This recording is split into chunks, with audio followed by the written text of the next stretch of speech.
Trump जंग के लिए मुकम्मल तौर पर तैयार हैं। ईरान से मुतालिक हमारे अहदाफ में तब्दीली नहीं आई। अमरीकी वज़ीर जंग पीट हेगेस की मीडिया टॉक। कहा, ईरान अच्छे तरीके से जानता है उसे क्या करना है। ईरान किसी सूरत जौहरी हथियार नहीं रख सकता। सदर ट्रंप अमरीकी मुफादात को मद्देनजर रखते हुए मुआहिदा करेंगे। अपने हुर्मुज़ को मुकम्मल खोलना होगा। अपने हुर्मुज़ पर टोल टैक्स कबूल नहीं किया जाएगा।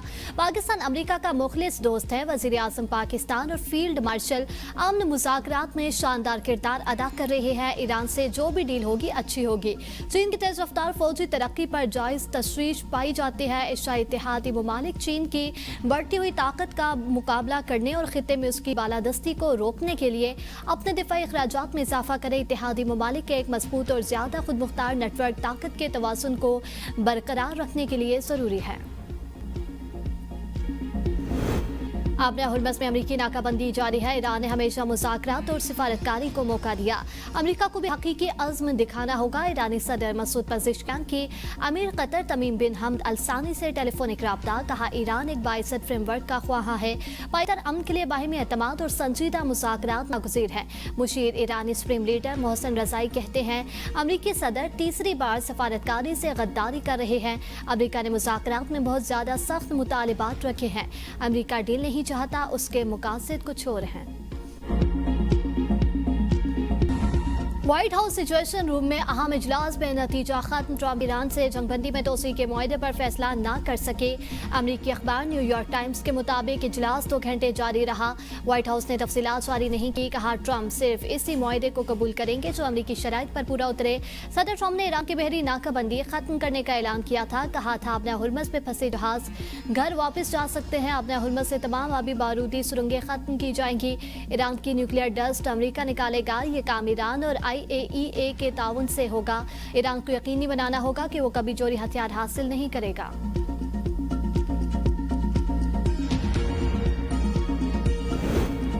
न्यूयॉर्क प्रोग्राम पर कोई मुज़ाकरात नहीं कर रहे। हमारी तवज्जो जंग के खात्मे पर है। तर्जुमान ईरानी वज़ारत ख़ारिजा इस्माइल बक़ई कहते हैं, अपने हुर्मुज़ के इंतज़ाम का फैसला ईरान और ओमान करेंगे। सरबराह ईरानी मुज़ाकराती टीम बाकर कालिबाफ ने कहा, हमें अमरीका वादों और ज़मानतों पर एतबार नहीं। हम मुराद मुज़ाकरात से नहीं बल्कि मिसाइलों से हासिल करते हैं।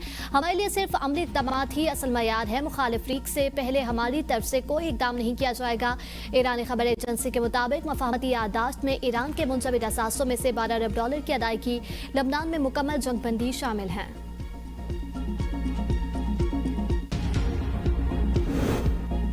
ईरान की मदद पर ओमान के खिलाफ पाबंदियां लगेंगी। अमेरिका ने ईरान के $1 अरब मालियत के क्रिप्टो असासे जब्त कर लिए। वज़ीर खजाना स्कॉट बेसेंट कहते हैं, कार्रवाई ईरान के खिलाफ शुरू की गई मुआशी मुहिम का हिस्सा है। पहली बार ईरान ने जौहरी मौजू पर बात करने पर आमादगी दिखाई। अमेरिका ने ईरान से मुतालिक नई इस्तादी दहशतगर्दी पाबंदियां भी आयद कर दी। ट्रंप की ओमान को तबाह करने की धमकी के बाद ईरानी वज़ीर ख़ारिजा का ओमानी हममनसब से राब्ता। मुकम्मल हमायत का इजहार। अब्बास अराग़ची ने कहा, ओमानी हममनसब से गुफ्तगू इंतहाई मस्बत और नतीजा खेज रही। ओमान को दरपेश किसी भी खतरे के मुकाबले में ईरान की मुकम्मल यकजहती और हमायत का इजहार किया है। फ़लस्तीन के हवाले से पाकिस्तान अपने असूली मौक़िफ़ पर कायम है। फ़लस्तीन को तस्लीम करने तक इब्राहिमी मुआहदे पर कोई लचक नहीं दिखाएंगे। नायब वज़ीर आज़म इसहाक़ डार की वाशिंगटन में सहाफ़ियों से गुफ्तगू। कहा, वज़ीर आज़म और फील्ड मार्शल की क़यादत में पाकिस्तान को आलमी उफ़क़ पर नई शनाख्त मिली। पाकिस्तान अमन का ममार है। 47 साल बाद अमरीका और ईरान को मुज़ाकरात की मेज़ पर बिठाया। पाकिस्तान को दुनिया में तनहा करने की भारतीय पॉलिसी नाकाम हो गई। पाकिस्तान को आलमी सतह पर तनहा करने की मोदी की 10 साला मुहिम नाकाम। पाकिस्तान वाशिंगटन, बीजिंग, तेहरान और रियाद के साथ बैक वक्त राब्ते में है। अल जज़ीरा की रिपोर्ट के मुताबिक पाकिस्तान खिते में तन्हाई के बजाय इलाकाई मामलात पर असरअंदाज होने वाला अहम फरीक बन चुका है। पाकिस्तान को तनहा करने की हुकूमत अमली उल्टा खुद भारत के लिए नुकसानदेह साबित हुई। गुज़िश्ता साल की पाक भारत कशीदगी के दौरान पाकिस्तान ने आलमी बयानिए की जंग में बरतरी हासिल की। आलमी दारुल हुकूमतों ने पहलगाम वाक़ये पर पाकिस्तान के खिलाफ भारतीय इल्ज़ामात को बगैर सबूत कबूल नहीं किया। सदर ट्रंप 30 साल से जायद बार पाक भारत जंगबंदी का क्रेडिट लेते रहे, जबकि नई दिल्ली मुसलसल उसकी तरदीद करता रहा। भारत मार्के हक के बाद फील्ड मार्शल से रासिम मुनीर पर तनकीद करता रहा, जबकि ट्रंप ने उन्हें गैर मामूली शख्सियत करार दिया। 37 रुपये महंगा करके 22 रुपये कम किया है, तो इससे आवाम को कोई रिलीफ तो नहीं मिला ना। 22 रुपये सस्ता तो हुआ है, ये है कि कोई और होना चाहिए सस्ता, तो फिर तो चले हालात सही हो जाएंगे। जो महंगाई है उससे हमें भी पता है, लेकिन 200 रुपये होना चाहिए कम से कम, क्योंकि हर बंदे की पहुंच में और हमें भी बेहतर लगे। तो अभी आप देख लें कि क्या बैरल रेट है और अभी सिचुएशन देख लें पाकिस्तान की, उस हिसाब से पेट्रोल कम नहीं हुआ। अब मेरी अपनी दिहाड़ी मिसाल के तौर पे 700 और 800 रुपए की है, तो उसके अंदर फ्यूल कितना डलवाऊंगा, घर का राशन कैसे लेके जाऊंगा। 22 रुपए लीटर कमी मजाक, पेट्रोल 250 रुपए लीटर किया जाए शहरियों का मुतालिबा। कहा ईरान अमेरिका जंग खत्म हो चुकी, लेकिन पेट्रोलियम की कीमतें आज भी आसमान से बातें कर रही हैं। महंगी पेट्रोलियम मसनूआत की वजह से हर चीज महंगी है। मुतवस्सित तबके का जीना महाल, गरीबों की जिंदगी अजाब बन चुकी। मुआशरी पॉलिसी बनाने वालों को अवाम की मुश्किलात जरा बराबर एहसास नहीं। लेवी के नाम पर अवाम की जेबों पर डाका डालना बंद करें। कीमतों में इजाफा वापस लिया जाए। पेट्रोल और डीजल 22 रुपए फी लीटर सस्ता। पेट्रोल की नई कीमत 381 रुपए 78 पैसे, जबकि डीजल की नई कीमत 380 रुपए 78 पैसे फी लीटर होगी। मट्टी का तेल 41 रुपए 40 पैसे फी लीटर सस्ता। नई कीमत 272 रुपए फी लीटर मुकर्रर। पेट्रोल पर लेवी की शरह में कमी और डीजल पर बढ़ा दी गई। पेट्रोलियम डिवीजन के मुताबिक पेट्रोल पर लेवी 10 रुपए 83 पैसे फी लीटर कमी के बाद 102 रुपए 17 रुपए से कम करके 91 रुपए 34 पैसे कर दी गई। डीजल पर लेवी में 10 रुपए 93 पैसे फी लीटर इजाफा। डीजल पर फी लीटर लेवी 58 रुपए से बढ़ाकर 68 रुपए 93 पैसे कर दी। मट्टी के तेल पर लेवी 20 रुपए 36 पैसे बरकरार है। बजट की तैयारियां आखिरी मरहले में दाखिल। कौमी इक्तिसादी कौंसिल का अहम इजलास 3 जून को तलब। इजलास में बजट अहदाफ की मंजूरी मुतवक्के। शरह नमू, महंगाई और रिकॉर्ड तरक्याती बजट के अहदाफ की मंजूरी का इम्कान। वज़ीर आज़म शहबाज शरीफ इजलास की ज़ेर सदारत। इजलास में चारों सूबों के वज़राए आला भी शिरकत करेंगे। नए माली साल के तरक्याती बजट, माशी अहदाफ और तरक्याती तरजीहात की मंजूरी एजेंडे का अहम हिस्सा होंगी। वज़ारत खजाना की वफाकी तरक्याती बजट के लिए 1126 अरब रुपए मुख्तस करने की तजवीज़। IMF की सोलर पैनल्स, इलेक्ट्रिक गाड़ियों, मोटरसाइकिलों और बसों पर GST 18% करने की तजवीज़। आलमी मालियाती इदारे के टैक्स छूट से इनकार पर इलेक्ट्रिक व्हीकल्स और सोलर पैनल्स महंगे होने का खदशा। टेक्सटाइल सेक्टर का हुकूमत से 327 अरब रुपए के रिफंड्स फौरी जारी करने का मुतालिबा। अवाम के मुंह से आखिरी नवाला छीनने की कोशिश। बुनियादी ग़िज़ाई अशिया पर भारी टैक्सेस और ड्यूटीज आयद किए जाने का इंकशाफ। चिकन पर 20% कस्टम्स ड्यूटी और 4% इजाफी कस्टम्स ड्यूटी वसूल की जा रही है। अंडों पर भी 3% से 16% तक कस्टम्स और रेगुलेटरी ड्यूटी की वसूली जारी। पार्लियामेंट में पेश की गई हुकूमती रिपोर्ट की कॉपी ABN न्यूज़ ने हासिल कर ली है। दस्तावेज के मुताबिक आलू पर 20% रेगुलेटरी ड्यूटी, टमाटर और प्याज पर 5% कस्टम्स ड्यूटी आयद है। गंदम और चावल पर 10% कस्टम्स ड्यूटी नाफिज है। आटे पर 5% कस्टम्स ड्यूटी वसूल की जा रही है। खाम सोयाबीन ऑयल पर 10,500 रुपए फी मीट्रिक टन कस्टम्स ड्यूटी और 2% इजाफी कस्टम्स ड्यूटी आयद है। वेजिटेबल घी पर 10,800 रुपए फी मीट्रिक टन कस्टम्स ड्यूटी के साथ 10% रेगुलेटरी ड्यूटी भी नाफिज है। खाम कुकिंग ऑयल पर 8,000 रुपए फी मीट्रिक टन कस्टम्स ड्यूटी और 2% इजाफी कस्टम्स ड्यूटी लागू है। सफेद चीनी पर 20% कस्टम ड्यूटी और 4% इजाफी कस्टम्स ड्यूटी वसूल की जा रही है। चाय, चीनी, खुश्क दूध, तैयारशुदा खुराक, बिजली और गैस पर 18% सेल्स टैक्स नाफिज है। अद्वियात पर भी 1% सेल्स टैक्स वसूल किया जा रहा है।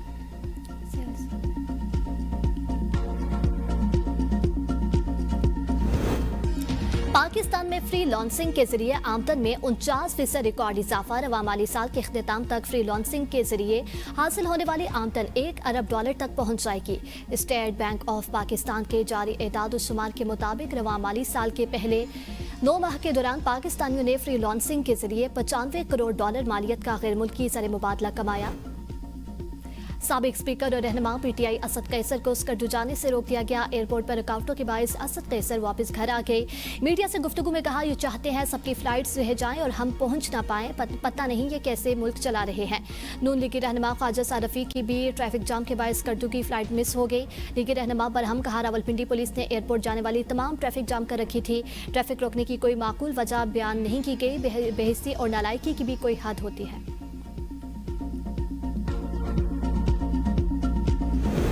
इंतखाबी ज़ाब्ते इखलाक की खिलाफ वर्जी पर PTI रहनुमा जुनैद अकबर समेत अरकान कौमी असम्बली गिलगित बदर, साबिक स्पीकर और रहनुमा PTI असद कैसर को स्कर्दू जाने से रोक दिया गया। एयरपोर्ट पर काफ्टों के बायस असद कैसर वापस घर आके मीडिया से गुफ्तगू में कहा, ये चाहते हैं सबकी फ्लाइट से रह जाएं और हम पहुंच ना पाए, पता नहीं ये कैसे मुल्क चला रहे हैं। चेयरमैन PTI बैरिस्टर गौहर ने इकदाम इंतखाबात से काबिल धांधली करार दे दिया। कहा, गिलगित बल्तिस्तान में भी सियासी स्पेस न देने से जमहूरियत का नुकसान होगा। वज़ीर आला खैबर पख्तूनख्वा सुहेल आफरीदी कहते हैं, गिलगित बल्तिस्तान को नो को एरिया नहीं बनने देंगे। वज़ीर आला सुहेल आफरीदी का चीफ जस्टिस शाहिया आफरीदी को खत, आज़ाद, शफाफ और मुनसिफाना इंतखाबात के लिए अदालती मुदाखलत की दरख्वास्त। कहा, सियासी जमातों की इंतखाबी सरगर्मियों पर पाबंदियाँ लगाई जा रही हैं, इंतखाबी अमल की शफाफियत खतरे में पड़ने का खदशा है। गैर कानूनी गिरफ्तारियों की शिकायत आ रही हैं, तमाम सियासी जमातों को बराबर मौके फ्राहम किए जाएँ। आईनी और जमहूरी हुकूक के तहफ़्फ़ुज़ के लिए अदालत मुदाखलत करे। पीपल्स पार्टी के चेयरमैन बिलावल भुट्टो और रुकन कौमी असम्बली बीबी आसिफा भुट्टो की गिलगित बल्तिस्तान इंतखाबी मुहिम का शेड्यूल जारी। बिलावल भुट्टो जरदारी कल शिकर 1 जून को खिबलों में जलसा आम से खिताब करेंगे। 2 जून स्कर्दू, 3 जून को दियामल में जलसा होगा। आसिफा भुट्टो 3 जून को हुंसा में जलसा आम से खिताब करेंगी। बिलावल भुट्टो 4 जून गुजर, आसिफा भुट्टो जरदारी निगर में जलसा आम से खिताब करेंगी। बिलावल भुट्टो 5 जून को गिलगित में जलसा आम से खिताब करेंगे।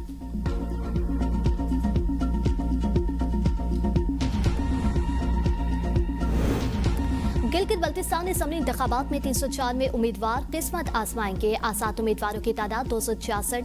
पीपल्स पार्टी 23 उम्मीदवारों के साथ सर फहरिस्त। मुस्लिम लीग नून ने 22 उम्मीदवार मुख्तलिफ हलकों में उतार दिए। इस्तेहकाम पाकिस्तान पार्टी के 15 उम्मीदवार इंतखाबी दौड़ में शामिल। इस्लामी तहरीक और पाकिस्तान नजरियाती पार्टी के 10-10 उम्मीदवार मैदान में हैं। जमीयत उलमा इस्लाम के 9 उम्मीदवार इंतखाबात में हिस्सा ले रहे हैं। मजलिस वहदत अल मुस्लिमीन के साथ जमात इस्लामी के 6 उम्मीदवार मद्दे मुकाबिल। खवातीन उम्मीदवारों की तादाद सिर्फ 8, जिनमें 5 आजाद उम्मीदवार हैं। उम्मीदवारों की पार्टीवार तफसीलात जारी। आज़ाद कश्मीर में महाजरी नशिस्तों का मामला। मुजफ्फराबाद में अहम इजलास पीपल्स पार्टी की मरकजी क़यादत और वज़ीर आज़म आज़ाद कश्मीर के दरमियान मुशावरती नशिस्त। हुकूमत पाकिस्तान और आज़ाद कश्मीर के नुमाइंदगान मुजफ्फराबाद में मौजूद। कमेटी सरबराह साबिक वज़ीर आज़म राजा परवेज़ अशरफ चौधरी मोहम्मद यासीन सियासी मुशावरत में शरीक। ज़राए के मुताबिक वज़ीर आज़म आज़ाद कश्मीर फैसल मुमताज़ राठौड़ ने मरकजी क़यादत को ब्रीफिंग दी। एहसन इकबाल और डॉक्टर तारिक फजल चौधरी भी हुकूमती टीम का हिस्सा। महाजरी नशिस्तों के मुस्तकबिल से मुतालिक मुतअद्दिद आईनी और कानूनी तजावीज़ ज़ेर गौर। महाजर नशिस्तों के मुमकिन खात्मे, तादाद में कमी या नई हल्का बंदियों से मुतालिक मुख्तलिफ ऑप्शंस पर गौर। तनासब की बुनियाद पर नुमाइंदगी इंतखाबी निज़ामी इस्लाहात की तजावीज़ भी ज़ेर बहस। आइंदा इंतखाबात सिर्फ आज़ाद कश्मीर के 33 इंतखाबी हल्कों में कराने की तजवीज़ भी एजेंडे में शामिल। इजलास के बाद अहम फैसलों और सिफारिशात का बाज़ाब्ता ऐलान मुतवक्के।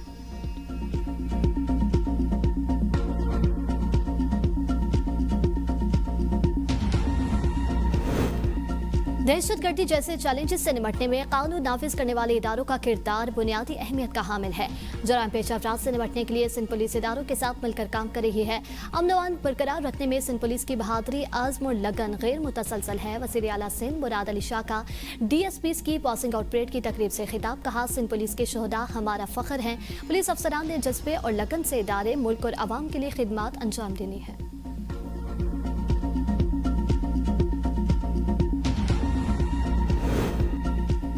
हुकूमत पेट्रोल 250 रुपए फी लीटर की सतह पर बहाल, 2 साल के लिए कीमत बरकरार रखे। अमीर जमात इस्लामी हाफिज नईम रहमान का मुतालिबा। कहा, पेट्रोलियम लेवी के जरिए टैक्स वसूली अवाम की जेब पर डाका है। कराची में हर चीज़ की कीमतें 3 गुना बढ़ा दी गई हैं। जरदारी साहब बताएं क्यों ये निज़ाम मुसल्लत कर रखा है। सिंध में सिस्टम वजारतों के बजाय ऐवान सदर में बिठा दिया गया। MQM और पीपल्स पार्टी ने मिलकर इदारों का बेड़ा गर्क किया। नून लीग ने आज तक कराची में कोई मंसूबा नहीं दिया।